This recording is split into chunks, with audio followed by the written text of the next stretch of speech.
देश तब तक आगे नहीं बढ़ सकता जब तक को अपने इतिहास, अपनी विरासत, अपनी संस्कृति, उनके प्रति अगर वो गर्व करना नहीं जानता है। তোমাদের স্বাগত জানাই ইন্ডিয়া ম্যাটার্সে।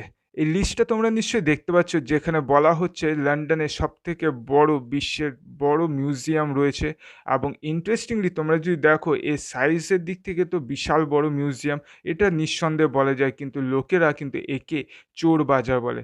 কেন বলে? অনেক দেশে জিওপলিটিক্যাল থিঙ্কার্স, পলিটিশিয়ান অনেকেই বলে খুব সুন্দর মিউজিয়াম, বাট এখানে বেশিরভাগ জিনিস হলো লুটে। কারণ তোমরা জানো, ব্রিটেন প্রচুর দেশকে কলোনিয়াল হিসাবে রেখে দিয়েছিল, দখল করে রেখে দিয়েছিল অনেক বছর ধরে, অনেক দশক ধরে। এবং সেখান থেকে যে সকল মূল্যবান দর্শনীয় প্রাচীন মূর্তি থেকে শুরু করে অনেক ধন সম্পদ নিজেদের দেশে নিয়ে আসে, এবং যেগুলি আকর্ষণীয় জিনিস সেগুলিকে নিজেদের মিউজিয়ামে স্থানান্তরিত করেছে।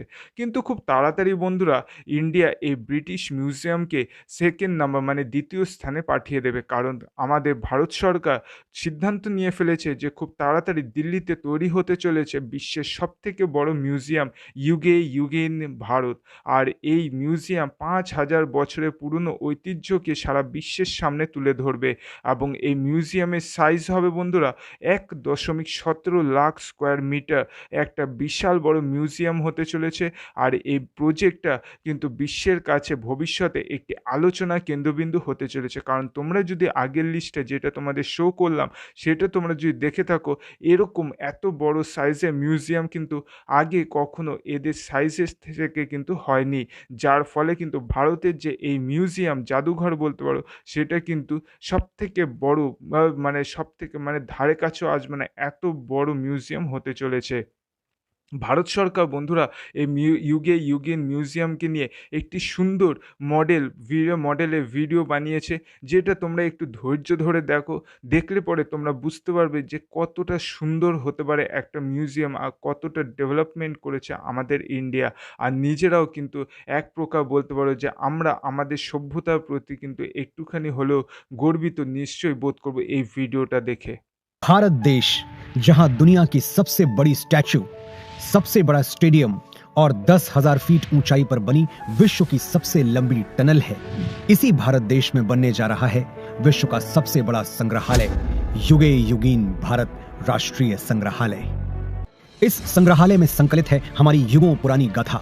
कौन थे हमारे पूर्वज जिन्होंने इस प्राचीन संस्कृति की नींव रखी, जिनके मार्गदर्शन में वैभवशाली सभ्यता का विकास हुआ, जिनके संरक्षण में ज्ञान विज्ञान की अतुल संपदा विकसित हुई, और जिन्होंने भारतीय स्वतंत्रता संग्राम का इतिहास रचा। भारत का यह बेजोड़ संग्रहालय बनकर तैयार हो रहा है 1,17,000 वर्ग मीटर के विस्तार में। इस ऐतिहासिक धरोहर के दोनों खंडों के 950 कक्षों में संकलित की जा रही है लगभग 5,000 वर्ष पुरानी भारत की अतुल सांस्कृतिक ज्ञान संपदा। क्या आप जानते हैं, युगों पहले हमारे पूर्वजों को मिश्रित धातु के निर्माण का ज्ञान था। प्राचीन भारतीय धातु विज्ञान के प्रतीक रूप ऐसे ही एक द्वार से प्रवेश करके आरंभ करते हैं भारत खंड की अभूतपूर्व यात्रा। पहुंचते हैं भारतवर्ष की प्राचीन समृद्ध परंपराओं के संसार में।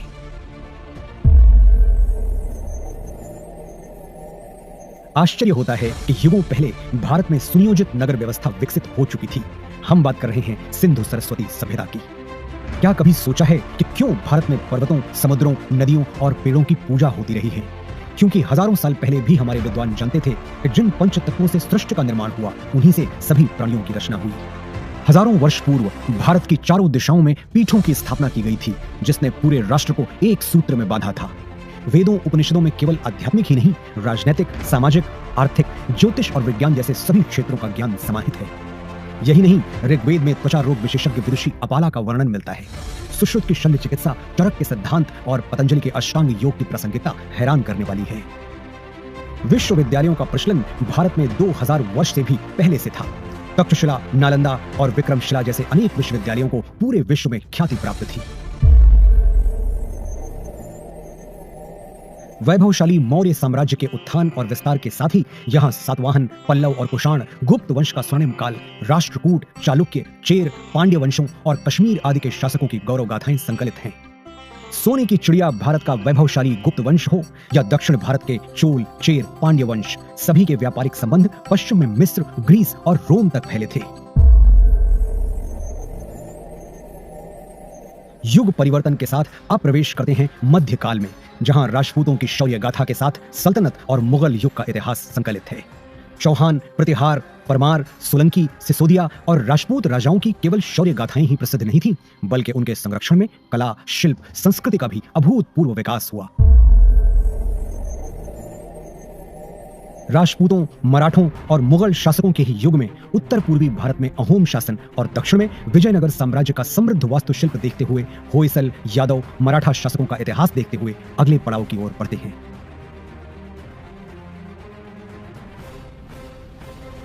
बढ़ते हैं परिवर्तन के उस दौर की ओर जब ईस्ट इंडिया कंपनी को भारत में व्यापार की अनुमति मिली।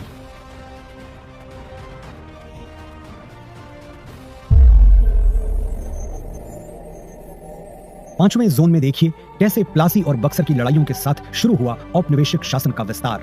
1760 से ही देश के सन्यासियों और फकीरों ने ब्रिटिश ईस्ट इंडिया कंपनी से आजादी पाने के लिए ऐसा मोर्चा संभाला जिसे कंपनी 40 साल तक दबा नहीं सकी। और 1857 के प्रथम स्वतंत्रता संग्राम के बाद हर वर्ग के लोग अपने अपने ढंग से आजादी की लड़ाई में आहुति देने उतर पड़े।